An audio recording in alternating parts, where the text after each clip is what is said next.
Assalamualaikum warahmatullahi wabarakatuh. Perkenalkan, nama saya Azahra Ngraini dari kelompok 4 Program Studi Pendidikan Islam Anak Usia Dini dengan NIM 2120210035. Baiklah, pada kesempatan kali ini saya akan menjelaskan pengembangan strategi, metode, dan pendekatan pembelajaran moral anak usia dini yang dimana terbagi menjadi 3, yaitu pengembangan moral pada anak usia dini, strategi dalam pengembangan moral pada anak usia dini, dan metode dan pendekatan dalam pengembangan anak usia dini. Baiklah, pada bagian pertama yaitu pengembangan moral pada anak usia dini. Konseptual pendekatan untuk pengembangan moral anak memiliki hakikat pendekatan, yang artinya sebagai proses pembuatan atau cara untuk mendekati suatu aktivitas tertentu. Adapun perbedaan metode dengan pendekatan yaitu ada sedikit perbedaan antara mereka, diantaranya yaitu pendekatan lebih menekan proses berjalannya upaya untuk menyampaikan sesuatu, sedangkan metode itu memiliki makna sebagai suatu cara kerja yang bersistem dan yang memudahkan pelaksanaan suatu kegiatan guna mencapai tujuan yang ditentukan.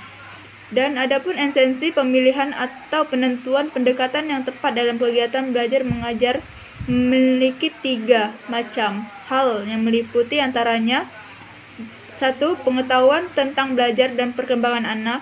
2. Pengetahuan tentang kekuatan, minat, dan kebutuhan setiap individu anak dalam kelompoknya. 3. Pengetahuan tentang konteks sosial kultural tempat anak hidup. Untuk mengetahui kekuatan, minat, dan kebutuhan setiap individu anak dalam menciptakan pendekatan pendidikan yang memungkinkan adaptasi tindakan pendidikan yang efektif dan bersifat responsif pada keragaman anak.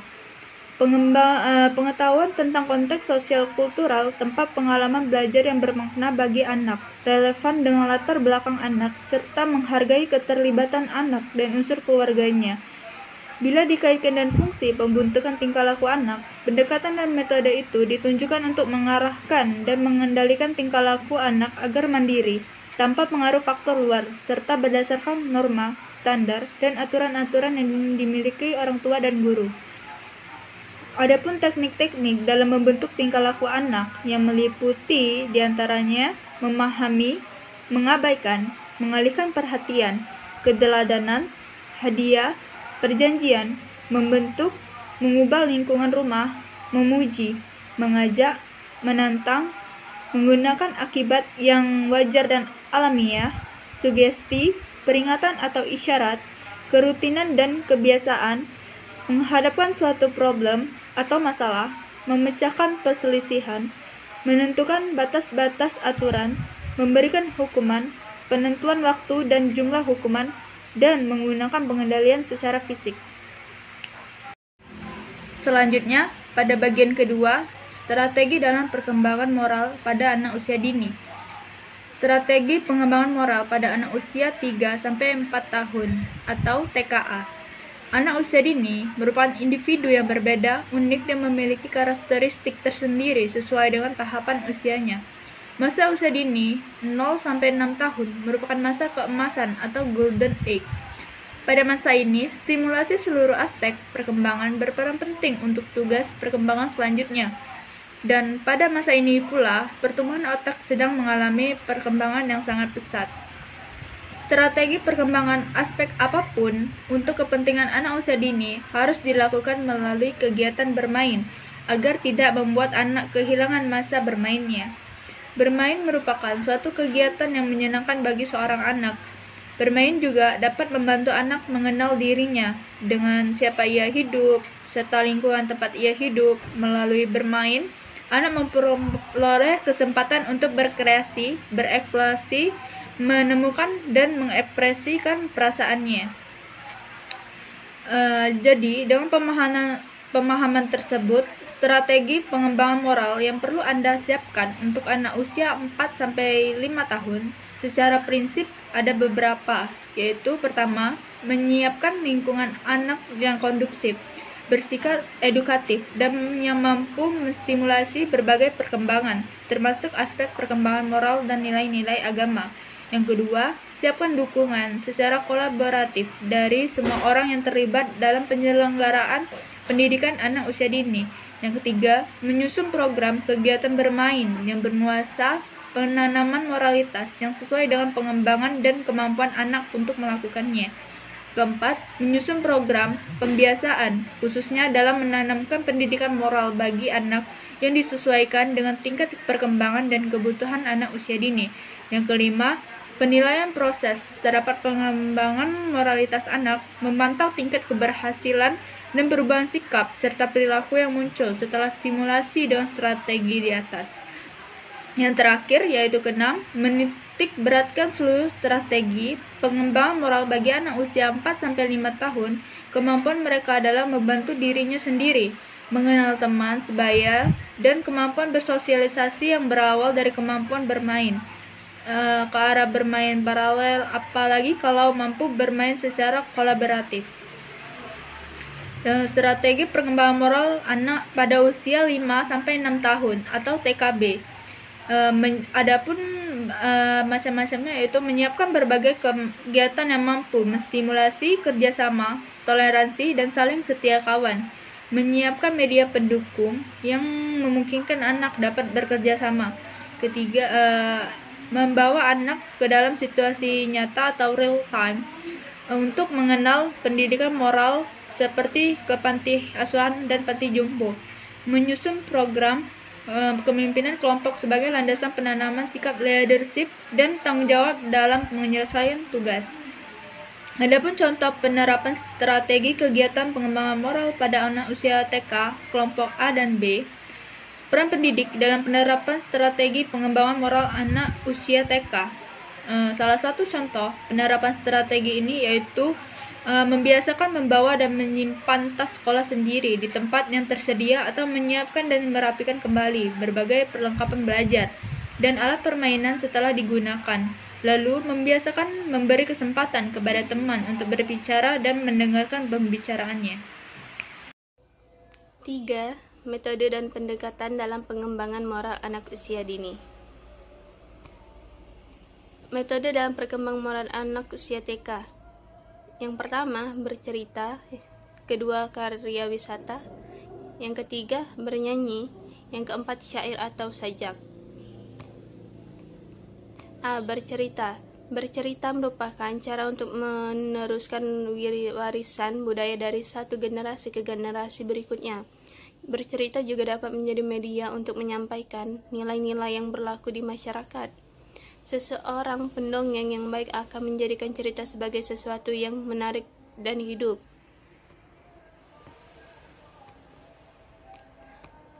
A. Bercerita. Bercerita mempunyai makna penting bagi perkembangan anak usia taman kanak-kanak. Melalui bercerita kita dapat mengkomunikasikan nilai-nilai budaya, sosial, keagamaan, menanamkan etos kerja, etos waktu, etos alam, membantu mengembangkan fantasi anak, dimensi kognitif anak, dan dimensi bahasa anak.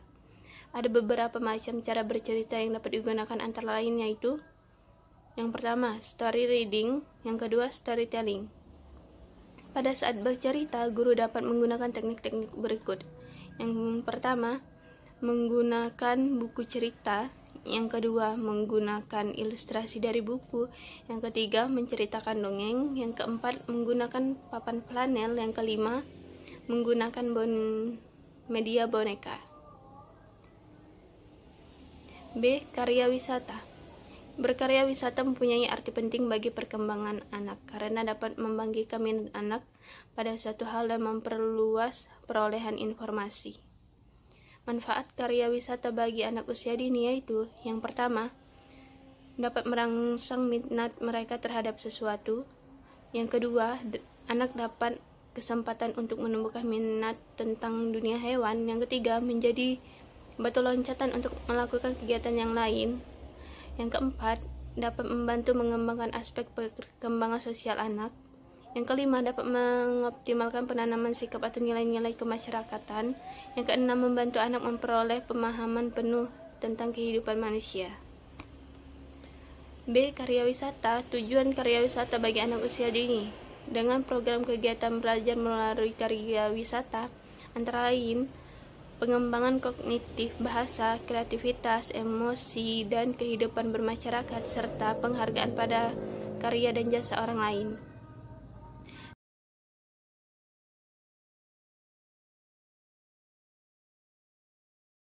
Sasaran karya wisata untuk anak usia dini: 1. Dunia binatang, yang kedua dunia tanaman, yang ketiga dunia kerja, yang keempat dunia manusia atau kehidupan manusia. Rancangan persiapan, pelaksanaan, dan evaluasi. Yang pertama, persiapan. 2. Pelaksanaan. 3. Penilaian. Bernyanyi. Bernyanyi merupakan suatu pendekatan pembelajaran yang secara nyata mampu membuat anak senang dan bergembira.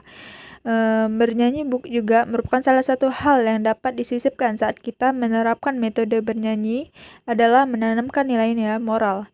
Bernyanyi juga dapat diterapkan saat pengembangan pembelajaran nilai moral melalui penyisipan makna yang ada pada syair atau kalimat-kalimat yang ada pada lagu tersebut. Di antaranya yaitu 1. Syair atau kalimatnya tidak terlalu panjang. 2. Mudah dihafalkan oleh anak. 3. Ada misi pendidikan sesuai karakter dan dunia anak. 5. Nada yang diajarkan mudah dikuasai. Anak diarahkan pada situasi dan kondisi fiksis untuk membangun jiwa yang bahagia, senang menikmati keindahan, mengungkapkan rasa melalui kata dan nada, serta ritmik yang memperindah suasana pembelajaran. Syair atau sajak. Kegiatan membaca syair atau sajak merupakan pendekatan yang akan menimbulkan rasa senang, gembira, dan bahagia. Sajak memiliki kesamaan dengan syair dalam bahasa Arab, yang artinya memiliki makna kumpulan kata-kata yang memiliki persamaan bunyi atau ritma, terutama pada akhir baris. Beberapa prinsip dasar sebagai konsep dan jenis pendekatan pengembangan moral yang perlu diperhatikan antara lain: 1. Berorientasi pada perkembangan anak. 2. Berorientasi pada kebutuhan anak. 3. Bermain sambil belajar. 4. Berpusat pada anak. 5. Lingkungan yang kondusif. 6. Menggunakan pembelajaran terpadu. 7. Mengembangkan berbagai kecakapan hidup. 8. Menggunakan berbagai media edukatif dan sumber belajar. 9. Dilaksanakan secara bertahap dan berulang-ulang. 10. Aktif, kreatif, inovatif, dan efektif, dan menyenangkan. 11. Pemanfaatan teknologi. Syair atau sajak. Contoh aplikasi pendekatan pengembangan moral pada anak usia dini. 1. Program pembiasaan. Belajar bersabar dan mengantri pada saat anak-anak mau mencuci tangan sebelum makan, dengan mengondisikan anak melihat dan menginjak serta tepat berdiri di stiker berpola kedua telapak kaki yang didesain berbaris ke belakang. B. Program pengembangan kecapakan hidup. Membuat jadwal piket antar anak secara bergilir untuk menyiram tanaman hias atau bunga, memberikan makan kelinci, dan anak masuk sekolah harus datang lebih awal. Program tersebut, jika dapat dilaksanakan secara rutin, akan mampu menyadarkan moral anak dalam wujud peduli kepada sesama makhluk ciptaan Tuhan.